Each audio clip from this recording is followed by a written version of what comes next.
Well, hi everyone, and welcome to the Provost's message. I am really delighted to be here today with our Vice President of the Division of Administration and Finance.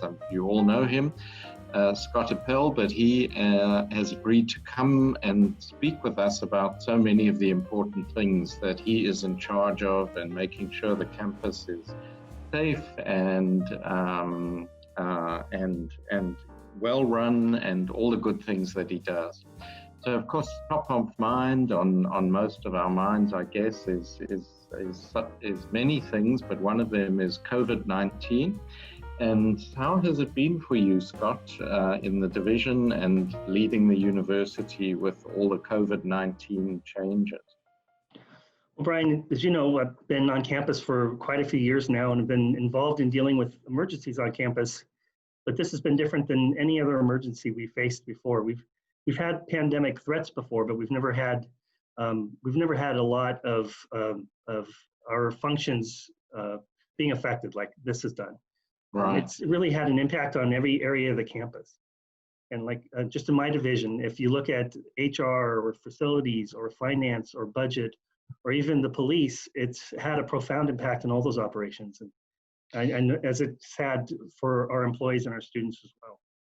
I want to say I've been so impressed with all of our faculty and staff, and what a heroic job they've done of finding new ways to do things and to keep the campus running. I think that's absolutely true. I mean, heroic is the right word for people who have basically redesigned an entire complicated airplane in flight in 2 weeks and kept things going. Our students are being educated, the buildings are being cleaned, people are being paid, everything is functioning in a way that we wouldn't even have imagined a few months ago. So many things have gone well. It's sometimes difficult to remember that we should pat ourselves on the back, but I'll virtually pat you on the back for making everything go so well. And thank you for your work on that. I'm sure there are a few things that sort of we can debrief afterwards that haven't gone so well, and that we might improve on. And I know there certainly are in my division. Anything sort of spring to mind for you? Sure. Well, thank you for your accolades, but I can tell you that it's not me that's doing all this. It's everybody on campus. Everyone's really pulled together. But we've done some things really well, and I think it's natural for people to be in a tough situation like the pandemic, and also having to quarantine at home, and to get negative about things. But there's a lot of things the campus should be proud of. I think we did an amazing job of depopulating the campus very quickly. And I'm positive that helped keep the level of sickness on campus down. I mean, that was the first thing that was really handled well. And the faculty converting to alternative modes of instruction so quickly saved the semester, but also, honestly, Brian, saved lives. I mean, if we had all been on campus even a couple weeks longer, I'm sure that there would have been many, many cases.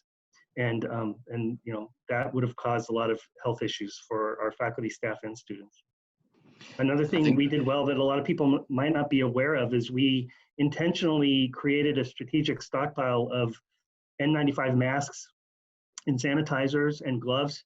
We've done this about a year and a half before the pandemic, and we were able to use some of those supplies and donate them to local agencies and hospitals that hadn't been strategic about their acquisition of these supplies. And that was just amazing. It was gratifying, truly gratifying, to be able to help out Memorial and St. Mary's and the county health department and city health department. Another great thing I think that we've done is our partnerships with other agencies. We've done a wonderful job of partnering with the VA, with Long Beach Health, with the county health, and with the city of Long Beach, and even some of our sister campuses.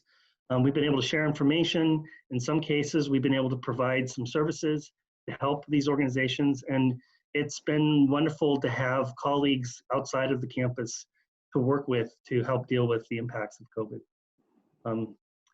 Some of the stuff that maybe hasn't been, it's not that we haven't handled it well, but it's just had an impact on campus.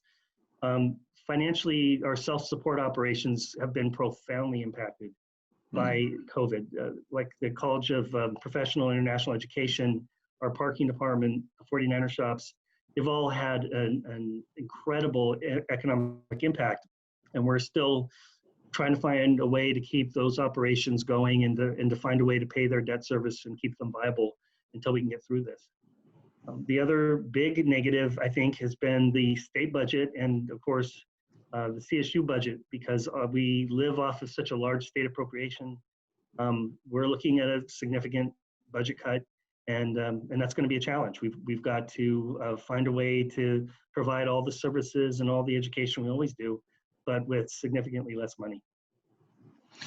Yeah, certainly those two things, the financial impact on our auxiliaries and enterprises and the state budget and its implications for us, we're all facing those. And yet, when you think about it, I think Cal State Long Beach has been so well served by our common shared values. Those community partnerships, those strategic liaisons, those strategic decisions you and your teams have made, and as you say, the heroic efforts of everyone on campus. So I'd say on balance, we're kind of ahead of the game, but it's been a wild ride. I know that we've made some decisions and changes that might stay after this COVID pandemic goes away. For example, we were just discussing this morning in the cabinet about mentoring and peer mentoring of new students. Yeah. And I know you are taking on a group of students, as am I, and so is the president, and all MPPs are doing that. It's something that will probably remain when we go back to a more normal way of operating. Do you think there's anything else that where this might have been even, say, good for the kinds of decisions or changes that have happened? Yeah, a lot of the changes that have occurred have been kind of obvious, I think, to everybody. We had to convert to distance learning with very little preparation. Converting to a virtual summer, not having international programs. Those were pretty big changes, and they happened without a lot of notice, and they happened without a lot of planning. Also, the impact to our research, the impact to athletics and the performing arts, and the delay of commencement were all unfortunate changes, and they've kind of forced us to look at things differently. And I think there will be some positives that come out of this. I think we've talked for a long time on this campus about finding a way to do more distance learning, and the employees have definitely talked a lot about wanting alternative schedules or telecommuting potential on campus. And I think this experience has taught everybody a lot. In some cases, doing work remotely has been a positive, and it's allowed people to kind of streamline their processes and to definitely become more electronic and less paper focused. And I think a lot of people have learned that working from home sometimes isn't great, and that they miss coming to campus, and they miss being able to do their jobs with their colleagues. And a lot of people depend on their colleagues to get their job done, and it's much harder to connect via Zoom or on the computer. But I think the outcome of this whole experience in the long run would be that we have a better understanding of what's immediately possible and what's desirable as far as doing things remotely and doing things electronically. I can tell you that I'm looking forward to mentoring students, because although I Zoom every day, almost all day, and I have some of my key leaders here on campus and I see them, I miss people, and I definitely miss having our students around it. It's an empty, kind of lonely place, and it would be great to see some students and have some student interactions again. Yeah, I agree. And it's funny, I was just meeting with my new AVP for ATS, Sharik Ahmed, and he's been on campus once or twice, and he said it's quite an eerie sci-fi kind of feeling to have it really is. A vibrant, exciting, rather large town of 45,000 people suddenly almost deserted. But we're all looking forward to our students coming back in the fall. Talking of the fall, I mean, we've managed to sort of have, we managed to complete the spring semester. We've managed to provide largely virtual summer classes, and it looks like fall is going to be that way too in academic affairs, i.e. largely virtual. There are a few, very few, a handful of absolutely essential classes that will take place suitably socially distanced and safe on campus, but most education is going to be off campus. How's that working for your division? Well, you know what, Brian, it's been a challenge because the circumstances change, it seems daily. The guidance we get from the CDC and from Long Beach Health and from the county health seem to change every couple of days. It's so difficult to plan when you don't have a set of criteria to plan towards. We've been putting a tremendous amount of effort into our repopulation planning. We've had a very large group of people that represent stakeholders from across campus working on putting together a plan that makes sense and that allows us to do enough cleaning to keep people safe. The biggest part of the repopulation plan has been sort of a philosophy of keeping as few people on campus as possible and keep as many people working remotely as possible, because the number of people on campus definitely has impact on case transmission and dealing with cases. And we obviously are having a remote summer. We had planned on having more faculty and staff come back as we got closer to fall. And the sort of the caveat to all this preparation has been this kind of looming idea of a fall bloom of cases. And we've been worried about that. And then lately, we've noticed there's been really a skyrocket in cases. And I think we have a repopulation plan. I think we're ready to make public, but it could be that in another 3 or 4 days, the number of cases in LA County will get so high that we'll have to rethink it. I think one of the things that everyone needs to be prepared for, and it's not a negative, it's just a thing, is that even if we do have some repopulation, we're able to bring some people back to campus and we're able to do some teaching on campus, if we get clusters of cases on the campus, we'll have to depopulate very quickly again. And we just need to keep that in mind. And we're planning for it.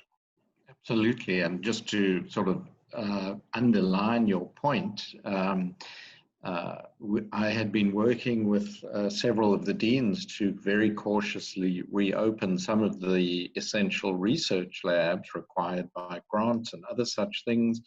And we had moved quite well forward on that. Thanks again to your teams for helping with it.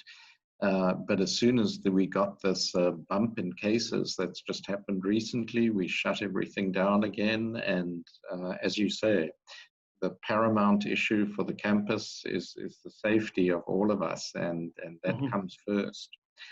I think you probably heard, as I did this morning, that Harvard University, that small little place out in Massachusetts somewhere, is planning on an all virtual academic year.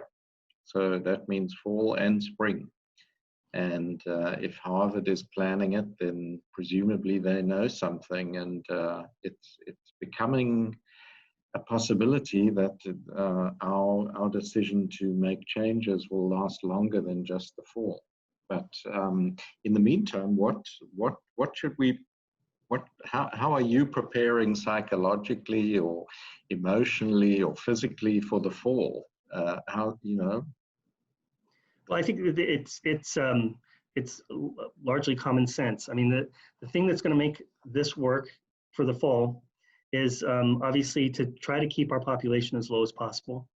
If we have too many custodians get sick, or if, God forbid, the payroll people get sick, it's not like we can just bring in more people to do those functions. We need them to come and we need them to work every day, or we're not going to be able to continue. And so everyone has a role in sort of the health of the campus. And if people make good decisions about whether they have to come or they can stay away, that's going to be helpful. And really having people concentrate on their health and the safety procedures that are in place. And if people don't feel well, they should not come here. And if people do come here, they should wear a mask and they should clean the area they're working in relatively often. And they should be washing their hands often. I do. I come every day and I wash my hands at least once an hour. I wear a mask every day. I'm guessing a lot of people know there's a survey you take in the morning, ask you several health questions. And based on that survey, it will tell you whether you need to contact a health professional or whether you can come to campus. Remembering to take that survey every day and answering as truthfully as possible. We have people that are just so committed to our students and so committed to our mission, they'll do almost anything to come to work. And that is admirable, obviously, but in a situation like we're in now, we really need to make sure that only healthy people are coming and that we're making good decisions about our health and the health of those people around us. So we don't want people to be casual about their health. We want them to understand that they're part of a larger continuum of people on this campus, a biome on this campus, and when sick people come, it makes other people sick. We just want everyone to be healthy and safe, and that's our main focus, Brian. Yeah, I can't agree with you more. And I think we all talk about how Long Beach is a community.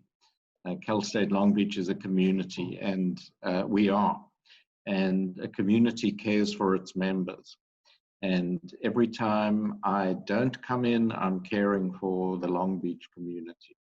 In the times that I do have to come in, I wear a mask, I wash my hands, I take the survey, I answer it honestly. All those things that, might be a bit difficult for us, we have to do it because we're part of the community which we love and which supports us and makes us who we are. So absolutely, I agree. And it's difficult because we're used to the face-to-face, the treasured face-to-face interactions with each other, with our job partners, with our peers, with our colleagues, especially for most people with our students. But that's just going to have to be a little bit different for a while. Yep. And I know that just about everyone is willing to do their bit and beyond to keep the campus safe and healthy, and also to keep it there for the future. Keep it there for people so that whenever we come back, if it's spring or next fall or next spring, whenever it is, the campus will be here and we'll be here and the community will be here and healthy. So absolutely. Okay, so I told you we'd only talk about good things because really, the response of the Long Beach community has been incredibly good. If you think about it, the words you used, and I'm just quoting from you, were heroic, strategic, community-focused, health, values, safety. And we're all doing what we have to do, not because we want to do it. And it's good to know that we have such a strong community behind us. When you say the words that I say, it sounds better. I wish. I know you claim you don't have an accent, but it sounds a lot more charming when you say it, Brian. Well, thank you for that. But as I always say, I don't have an accent. You do. So. Right. One thing I think which we probably haven't focused on enough is just, it's a very obvious point, but maybe one we should just underline, is that all our decisions that you make, that I make, that the president makes, they're really all based on what our health professionals, what the health department, what scientists are telling us. So we're not kind of flying by the seat of our pants. We're making scientific, health-based decisions, and maybe you can talk about that, because I know that you and Kim, our MD, pretty much talk multiple times a day. Yeah, I think what you just said is important. I get a sense that some people get off the rails a little bit about this situation when they listen to the news, and there's a lot of competing opinions out there, and some of them come from people that are in high offices that are elected. And as a university, I feel like we have a duty to make all of our decisions based on facts and on scientific information and on guidance from scientists. And I think it's important to remember that. And certainly that's what we do. And we don't listen to rhetoric or hyperbole and then make decisions about the safety of our students or our employees. And so everyone can pretty much follow along with the guidance that we're using to make our decisions if they go to the CDC website or they go to the Long Beach Health website or even our website. We have a bunch of information posted, and it gives you sort of a vision or a view into the information we're relying on to make decisions. Right. I think things for fall, it's hard to say because the case count is going up so high so fast right now. But for fall, I think I would say we should have a much smoother semester because we've had time to prepare, and we've I think you're in the middle right now of doing a lot of training with the faculty to make things better and make us more expert at delivering instruction from a distance. I think if for the fall, I think people should count on having a very sparsely populated campus with us still delivering all of our instruction and services that we normally would, but not from the buildings on this campus. And silly things like right now, the campus is beautiful, like it always is, but there's weeds everywhere. I've never seen weeds on the California State campus before, but the weed people are home. We're not pulling weeds. And so life for people that come will be different. There'll be, not everything will be open. And, when you have a campus that doesn't have a lot of people on it, everyone just needs to be a little more cognizant of their surroundings and of safety and safe practices. Absolutely. I don't think we'll be able to have athletics or performances where there are audiences. Doesn't seem to be in the future, at least for the fall. Everyone just needs to stay super flexible. Things are changing so fast. The reason that Dr. Fodder and I speak so often is because every day there seems to be a change in how this virus acts and how the government reacts to it. Yeah, that's quite true, and we're all very aware of that. It's just as you mentioned, I just wanted to give a shout out to the 200 faculty who attended our Go Virtual seminar. Oh, that's great. Was our first series put on for the summer of professional development, and I must say ATS, Cheryl Hathaway and Dennis Lupresto are two people who made that happen, and of course the 200 faculty who learned all kinds of new things and are going to be implementing them in this fall. In some ways, I'm kind of almost excited to see what it's going to look like. That's great. And Brian, I just had a meeting with our head of human resources, Nancy Torres, and she was mentioning that our training department is converting a lot of our staff training to distance learning as well, so that we'll be able to offer most of our usual complement of staff training online. Oh, fantastic. And another thing you mentioned, which I think is important for people to know about, is our repopulation plan. So just for those who haven't heard of it before, it's a huge document and it involves everything that the university does. It's gone through multiple revisions and reviews and so on, and it's now getting its final review and should be ready for public release very soon. Once it does get released, I'm assuming it's going to be on the website and available for people to look at and refer to. And as you say, things change, but at least for one moment in time, there'll be a repopulation plan. So will it be on your website or the university website, or not a website at all? Yeah, it will be on the One Beach website. We're really pushing all of our COVID information.